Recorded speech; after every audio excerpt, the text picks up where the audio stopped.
नमस्कार. मी सुलक्ष्मी बाळगी, ठाणे महाराष्ट्रावरून. आज आपल्यासमोर विनायक दामोदर सावरकर लिखित गणेश प्रार्थना ह्या कवितेचे मी आपल्यासमोर काव्य निरूपण सादर करत आहे. ही कविता सावरकरांनी 1902 साली नाशिक येथे रचली व प्रस्तुत केली. ही गणेश प्रार्थना आहे. सामान्यतः कोणत्याही प्रार्थनेमध्ये मूळ गाभा असतो देवाची स्तुती आणि आपलं कल्याण, आपल्या कुटुंबियांचं कल्याण. पण ह्यामध्ये सावरकरांनी ह्या कवितेत देवाला आळवले आहे की आम्हाला तू तार, आमच्या देशाला ह्या सध्याच्या स्थितीतून बाहेर काढण्यासाठी. ते म्हणतात, हे सदया गणया तार, तुझ्यावरी भार, तूच रे माय बाप आधार. हे देवा, तू आमचा मायबाप आहेस, तू आमचा नायक आहेस. हिंदूंचं आराध्य दैवत गणेश. गण म्हणजे लोक, त्यांचा अधिपती तो गणपती, तो गणया. हे गणया, हे दयाळू गणया, तू आम्हाला तार आणि आम्हाला या स्थितीतून बाहेर काढ.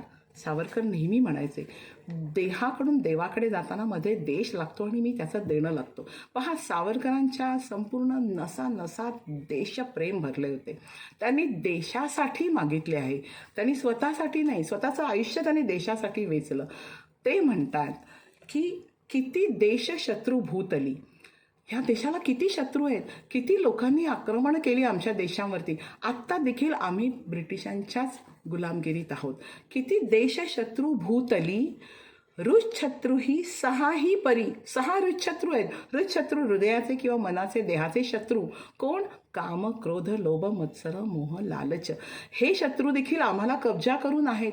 आम्ही सुस्तावलो आहेत, या शत्रूंच्या पगड्याखाली आहोत. लोभ, मोह, माया ह्याच्यामध्येच आम्ही गुरफटलो आहेत. पण हे देवा, आम्हाला ह्याच्यातून बाहेर काढ. पण ह्या शत्रूंना देखील आपल्या शरबाणांनी, आपल्या शब्दबाणांनी घायाळ करणारा किंवा शापाने जाळणारा तो ब्राह्मण, तो गुरु, आता तो कुठे आहे? तो ब्राह्मण आता खातो परक्या लाथांचा मार, असं ते म्हणताय. अशी ही स्थिती आली आहे. दुर्दैवाने अशी स्थिती या देशाची झाली आहे.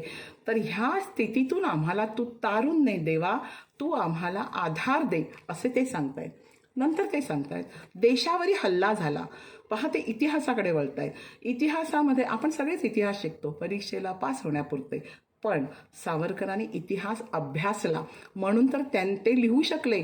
1857चं हे बंड नव्हतं, तर तो पहिला स्वातंत्र्य संग्राम होता. आणि हे त्यांचं पुस्तक वाचून भगतसिंग, राजगुरू, सुखदेव, मदनलाल डिंगरा यांसारखे युवक प्रेरित झाले. त्यावेळेला सावरकरांनी ह्यांना चेतना देण्याचं काम केलं आणि ते गणेशोत्सवामध्ये या प्रार्थनेद्वारे देखील हे सांगतायत. ते आपल्या इतिहासाची जाणीव करून देत आहेत. ते काय म्हणतायत? देशावरी हल्ला झाला, पुरुष तो लढोनी मेला, स्त्री गिळी अग्निकाष्ठाला. पहा, परकीय आक्रमणाच्या वेळेला अब्दाली, बंगश ह्यांच्याकडे लढताना कितीतरी पुरुष खर्च झाले. त्यांच्या बायकांनी अब्रू वाचवण्यासाठी जोहार केले, अग्नी प्रवेश केला. अशा वेळेला रजपूत परी त्या, जे खरे कडवे लढवय्ये, ज्यांनी पहिल्यांदाच रोखायला पाहिजे होतं, पण त्यांना परवशतेच्या भूताने पछाडलं, गुलामगिरीच्या भूताने पछाडलं आणि त्यांनी आपल्या मुलींच्या सोयरिकी मुघलांकडे करून दिल्या आणि मानहानी पत्करली. जे शिवाजी महाराजांनी स्वराज्य स्थापन करण्याचं ध्येय, स्वप्न बाळगलं, पण ते ह्या लोकांनी नाही केलं. पण देवा, तू आम्हाला तार, तू आमच्यातली ही मरगळ, ही मानहानी, ही गुलामगिरी ही दूर कर, असं ते सांगतायत. तिसऱ्या कडव्यात ते सांगतायत, आपण अटकेला झेंडा नेला. बाजीरावांनी अटकेपार झेंडा नेला, मराठ्यांचं साम्राज्य अटकेपार नेलं. त्यावेळेला त्यांनी रिपू कटका फटका दिदला. पहा, किती सुंदर यमक साधलंय सावरकरांनी. त्यांनी रिपूला, शत्रूला, बाजीरावांनी कटकेच्या युद्धामध्ये फटके दिले. दिल्लीचा स्वामी झाला, दिल्ली ही काबीज केली, तो थोर मराठा. पहा, हा आपला इतिहास आहे, हे आपलं शौर्य आहे, हे आपण करू शकतो. पण नंतर काय झालं? नंतर तो शूर मराठा, पाही तयाचे कुत्रेही न खाई हाल, ती अधोगतीला लागली.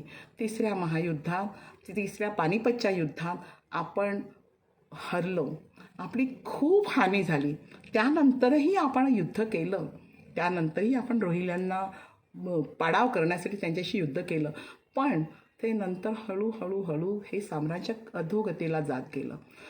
अशा वेळेला आता ही जी ब्रिटिशांची गुलामगिरी आपण सहन करतोय ह्याच्यातून आपल्याला बाहेर यायला पाहिजे.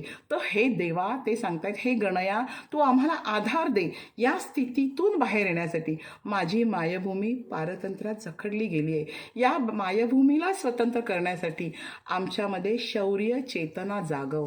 हे सदया, हे गणया आम्हाला तार. तूच आमचा मायबाप आहेस आणि तू आम्हाला आधार दे. कशासाठी? माझ्या देशाच्या कल्याणासाठी, माझ्या मायभूमीसाठी तू मला आधार दे की मी ह्या पारतंत्र्यातून, ह्या गुलामगिरीतून तिची सुटका करू शकेन. पहा, गणेश प्रार्थनेद्वारे सावरकर लोकांमध्ये जनजागृती करतायत. लोकांना सांगतायत आपण कोण होतो, आपण काय करू शकतो, आपली किती शक्ती आहे आणि आपण आपल्या मायभूमीला स्वातंत्र्य देऊ शकतो. त्यामुळे आपण सगळ्यांनी संघटित होऊन आपण पुढे आलं पाहिजे. हिंदूंनी एकजुटीतून शौर्याने आपल्या मायभूमीला या पारतंत्र्यातून बाहेर काढलं पाहिजे. खरंच सावरकरांनी म्हणजे ही नुसती भाबडी पूजा असे न धरता ते जनजागृतीचं एक माध्यम आहे आणि लोकांना आस्थेद्वारे त्यांच्यातलं स्फुल्लिंग जागवायचं अशासाठी ही कविता रचली आहे. आणि त्यावेळच्या स्थितीप्रमाणे ही कविता किती प्रभावी आहे हे मला सांगायचं आहे. आणि अशी सुंदर कविता रचणाऱ्या स्वातंत्र्यवीर सावरकरांना माझे शतशः नमन. धन्यवाद.